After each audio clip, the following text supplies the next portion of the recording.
ఇక ఇదే అంశంపై మరింత సమాచారం మా ప్రతినిధి నారాయణప్ప ప్రత్యక్ష ప్రసారం ద్వారా అందిస్తారు. విజయ్ని తమ ఎన్నుకున్నారు. కొద్దిసేపు క్రితమే సమావేశం ముగిసింది.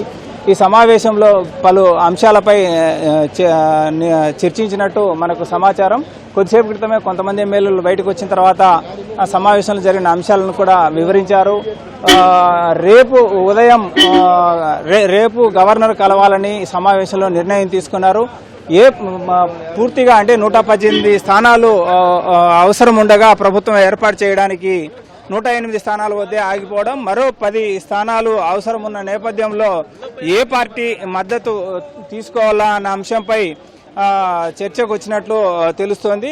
కానీ ప్రమాణ స్వీకారం కావచ్చు, లేకపోతే ఇతర అంశాలపై అధినాయకుడిదే తుది నిర్ణయం అని చెప్పి శాసనసభ్యులు సమావేశంలో పాల్గొని వెలుపలికి వచ్చిన శాసనసభ్యులు పలువురు శాసనసభ్యులు అభిప్రాయపడ్డారు. ప్రభుత్వం ఏర్పాటు చేశాక అధికారంలోకి వచ్చాక ప్రజలు తమపై పెట్టిన నమ్మకాన్ని ఏ విధంగా కొనసాగించాలి, నమ్మకం కలిగించేలా ప్రచారం చెప్పిన అంశాలన్నింటినీ అమలు చేసేందుకు ఏ విధమైన చర్యలు చేపట్టాలన్న అంశాలు కూడా సమావేశంలో చర్చకు వచ్చినట్లు కొంతమంది శాసనసభ్యులు తెలియజేశారు. ప్రధానంగా రేపు గవర్నర్ కలిసిన తర్వాత ప్రమాణ స్వీకారానికి సంబంధించి నిర్ణయం తీసుకునేందుకు అవకాశం ఉంది. అత్యంత కీలకమైన వ్యక్తి పార్టీలో నెంబర్ 2గా వెలుగొందుతున్న చెంగోటియాన్ కావచ్చు, లేకపోతే అదేవిధంగా అధినేత విజయ్కి సంబంధించి ఇద్దరు ప్రత్యేకంగా చర్చలు నిర్వహించారు.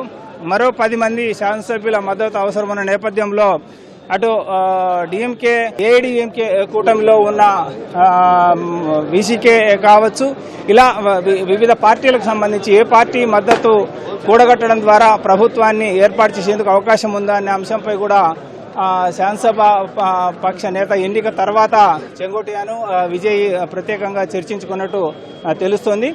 ప్రమాణ స్వీకారానికి సంబంధించి ఒక తేదీ ఇంకా నిర్ణయించలేదు. రేపు గవర్నర్ కలవాలని నిర్ణయం తీసుకున్నారు. గవర్నర్ను కలిసేందుకు అపాయింట్మెంట్ ఇవ్వాల్సిందిగా గవర్నర్ మరోసారి కోరారు. ఇప్పటికే ఈమెయిల్ ద్వారా గవర్నర్కు ఒక నివేదిక పంపారు. ప్రభుత్వం ఏర్పాటు చేసేందుకు అవకాశం ఇవ్వాలని 2 వారాల్లో తమ బల నిరూపణ చేసుకుంటామని చెప్పి ఈమెయిల్ ద్వారా చెప్పిన ఈరోజు మరోసారి గవర్నర్ అపాయింట్మెంట్ రేపు ఇవ్వాలని చెప్పి గవర్నర్ అపాయింట్మెంట్ తర్వాత ప్రమాణ స్వీకారానికి సంబంధించి నిర్ణయం అంటే గవర్నర్ నిర్ణయం తర్వాత ప్రమాణ స్వీకారం తేదీని ఖరారు చేసేందుకు అవకాశం ఉంది. అదేవిధంగా మరోవైపు 2 స్థానాలలో విజయం సాధించారు. అటు తిరుచి తూర్పు కావచ్చు, లేకపోతే ఇటు పెరంబూరు కావచ్చు.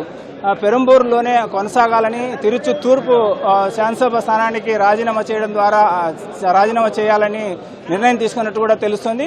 మరోవైపు ఏ పార్టీకి సంబంధించి 10 మంది సభ్యులు తక్కువ ఉన్న ప్రభుత్వం ఏర్పాటుకు అవసరమైన 10 మంది శాసనసభ్యుల మద్దతు ఏ పార్టీ నుంచి తీసుకోవాలనే అంశంపై కూడా ఇంకా ఎలాంటి నిర్ణయం తీసుకోలేదని చెప్పి శాసనసభ పక్ష సమావేశంలో చర్చకు రాలేదని చెప్పి శాసనసభ్యులు కొంతమంది ప్రకటించారు. కానీ అటు నెంబర్ 2గా వెలుగొందుతున్న పార్టీలో టీవీకే పార్టీలో నెంబర్ 2గా ఉంటున్న చెంగోటియాను విజయ్ టీవీకే అధిపతి విజయ్ ప్రత్యేకంగా వారిద్దరూ చర్చించుకున్నట్టు సమాచారం.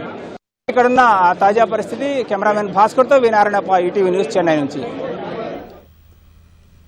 ధన్యవాదాలు నారాయణప్ప.